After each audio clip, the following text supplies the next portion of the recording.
आज के इस अद्भुत समारोह में उपस्थित यहाँ के माननीय सांसद जनाब फारूक अब्दुल्ला साहब, BR कृष्णा जी, आज जो अद्भुत कर्तव्य और कौशल आपने देखा है, उसके लिए मैं भारतीय वायुसेना का हृदय से आभार व्यक्त करना चाहता हूँ। एक बार तो लग रहा था कि गणतंत्र दिवस के दिन हम नई दिल्ली के राजपथ पर उपस्थित हैं, उस तरह का कर्तव्य वायुसेना के बहादुर जवानों ने अभी हम सबको दिखाया है। जम्मू कश्मीर के बच्चों और नौजवानों के सपनों को पंख देने के लिए 23 साल के लंबे इंतजार के बाद वायुसेना के सूर्य किरण दस्ते ने आज आसमान में कर्तव्य और कौशल दिखाया है। आज इस खास मौके पर मैं सभी बच्चों को, उनके माता पिता, उनके शिक्षकों, भारतीय वायुसेना, यहाँ के उपस्थित सभी अधिकारियों तथा सभी सम्मानित नागरिकों और विभिन्न युद्धक विमानों से अभी आसमान में कलाबाजियां दिखाने वाले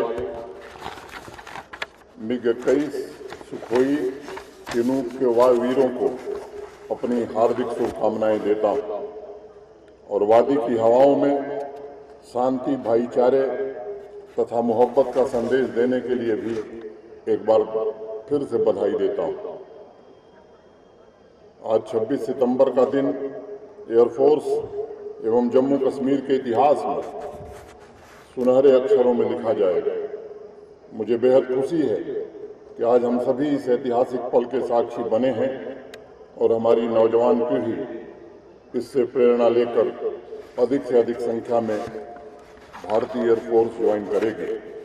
इस अवसर पर मैं भारतीय वायुसेना के सभी वीरों को भी नमन करता हूं और श्रद्धांजलि देता हूं, जिन्होंने देश की सेवा के लिए अपना सर्वस्व बलिदान दिया है। उनके समर्पण, वीरता और कर्तव्य के प्रति निष्ठा ने वायुसेना की परंपरा को समृद्ध बनाया है। नियत कर्तव्य को करणीय मानकर परिपूर्ण निर्वहन की भावना एयरफोर्स से ही सीखी जा सकती है। मित्रों, आज डल लेक के किनारे से मैं सभी नागरिकों से एक आवश्यक बात कहना चाहता हूँ।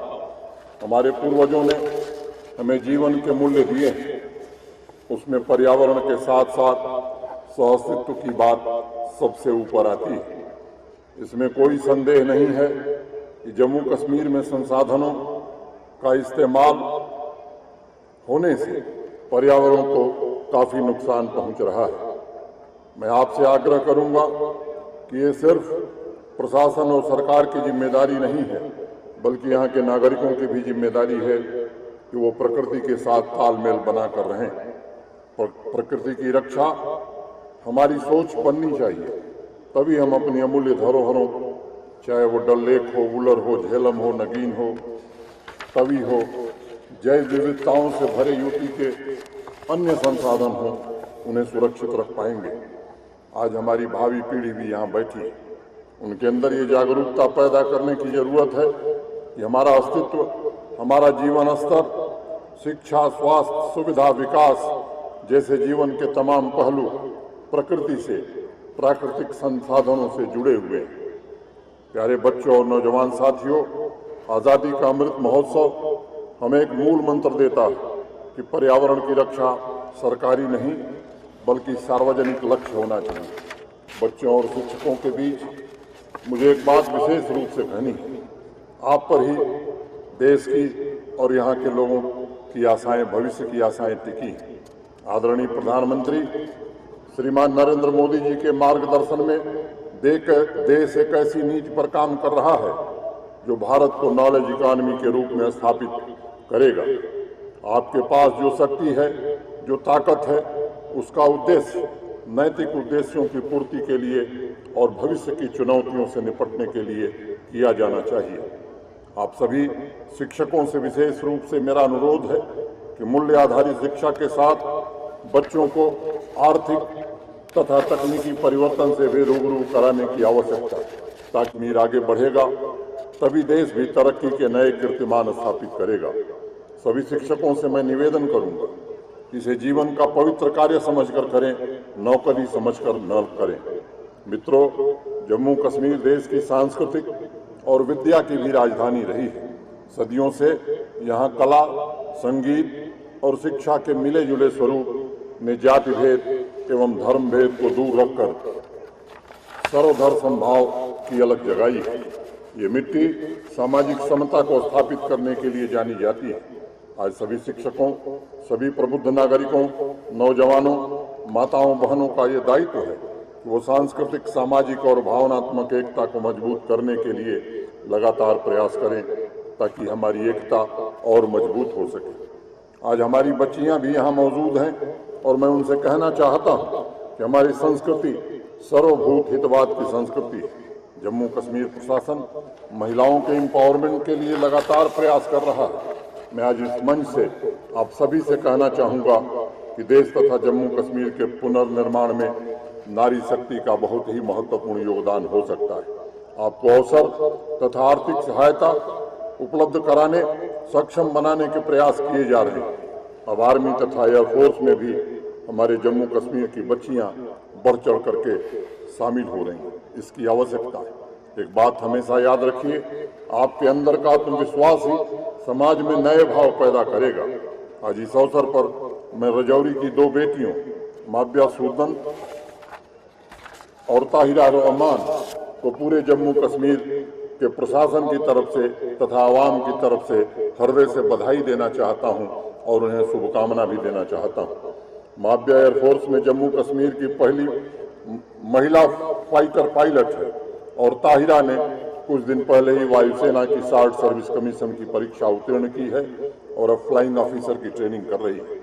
एयरफोर्स सभी बच्चियों तथा नौजवानों के सपनों को पंख देने के लिए बिल्कुल तैयार है और मैं चाहता हूं कि इस अवसर पर आप सभी देश सेवा के लिए संकल्पित हों और अपने ख्वाबों को हकीकत का जामा पहनाने का प्रयास करें।